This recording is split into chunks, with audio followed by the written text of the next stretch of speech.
Hey everybody, welcome to JLB Sports TV. I'm Justin Block, and Liverpool coming off of an absolutely fantastic 3-1 victory against Manchester United at Anfield. And I'm just going to break the game down third by third. So starting with the defense, we had Johnson starting at right back, then we had Skirtle and Jamie Carragher at center back, then we had Fabio Aurelio, who just got back from injury at left back, but Fabio's luck, he would come off later in the game. Soto would have to replace him. So it's back to the injury table for Fabio Aurelio. Obviously, the back four had a load to handle with Nani, Giggs, Wayne Rooney, who's returned to form, and the Premier League's leading scorer, and Dimitar Berbatov. And you know what? They handled them perfectly. Berbatov had a couple nice efforts, but Wayne Rooney was a ghost the entire game. Today was probably one of Skirtle's best performances all season. He's been very, very poor much of the season.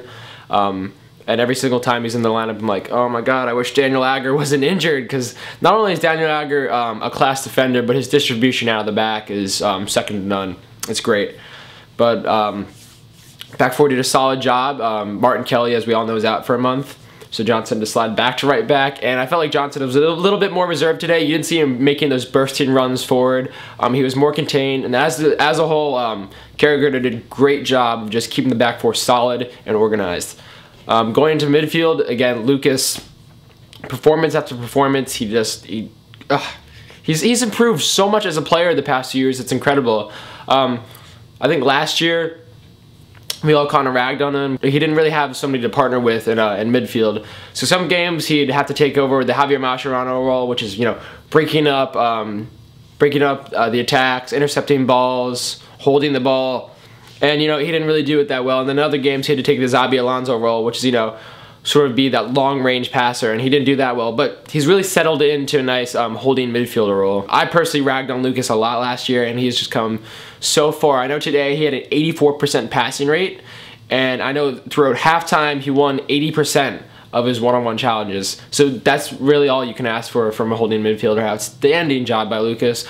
Steven Gerrard came back into the action today after being out. He's really not up to the pace yet. I would personally like to see Gerrard, once he's fully fit in the advanced role where Mireles is now. Gerrard as a passer from center midfielder actually statistically isn't that great, and he's better. I think he's personally more effective playing in the hole behind the striker or playing in a more advanced role.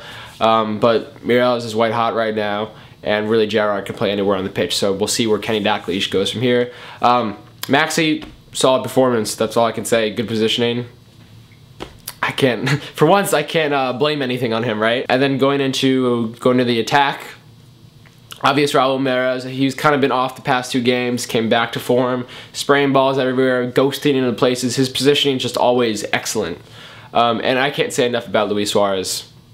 The kid's a genius. He's an absolute genius. The way he dribbled around 3 or 4 United defenders to set up that goal for Cout.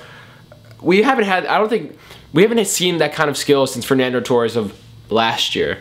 Throughout most of this year, Torres wasn't making those kinds of moves. Luis Suarez's ball control and imagination, creativity, is just absolutely unbelievable. He's what you want from a second support striker, because he'll come to midfield, receive the ball, and set up plays where, you know, when we had Torres before, who would literally just sit with the center backs and have a tea party with them and wait for the ball to come to him. No, Luis Suarez gets involved in the game, which is what I love about him.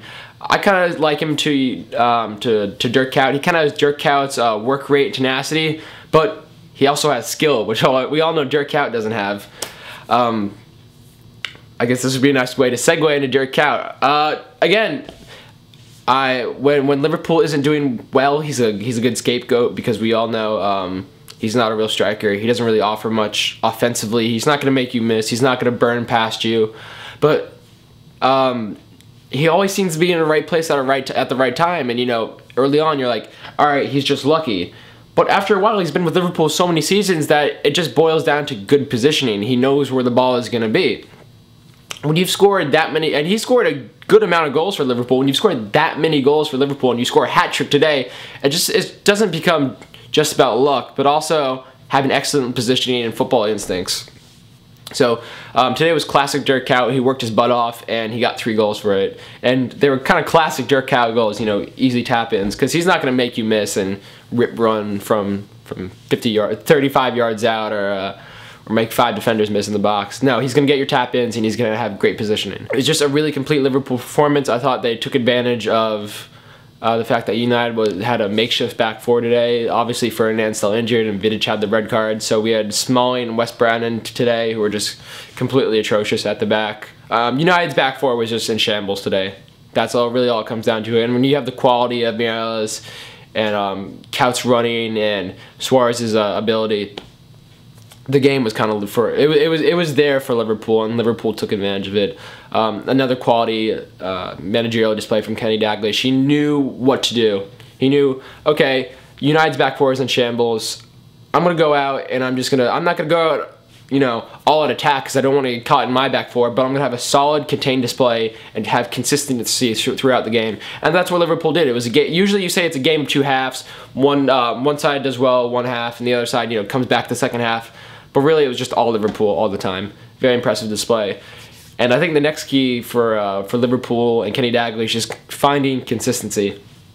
Because obviously in the Europa League games we had a few weeks ago, they were flat. Obviously lost 3-1 to West Ham last week. So when your team is losing 3-1 to West Ham and then beating Manchester United the next week, you have to say, all right, we need to sort of find the middle ground and work from there and be more consistent. Because Liverpool is not out of the race for the top four. I know they're 8 points off the lead from Chelsea, and Chelsea have 2 games in hand.